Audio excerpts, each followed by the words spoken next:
бойдақтарға кеңес, ұл балаға да, қыз балаға да кеңес, жүріп адамды танимын деп ойлама. Ол бірінші ереже сіз үшін. Біреуменен танысып жүріп, оны танимын деп ойлама. Екінші нәрсе, бойдақ боп жүру, шамаңыз жетіп тұрып, бойдақ боп жүру күнә.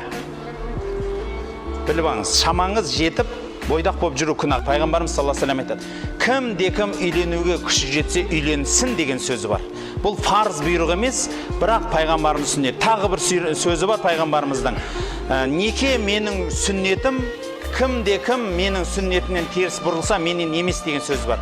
Молдекеңдердің ең әдемі оқылатын дұғасы ғой, неке қиылғанда оқылады. Құрметті бауырлар, үйленуге қаражатыңыз, денсаулығыңыз бар ма, үйленбей жүру күнә болады. Оған әрекет қылу керек. Бірақ әрекетті қалай жасаймыз?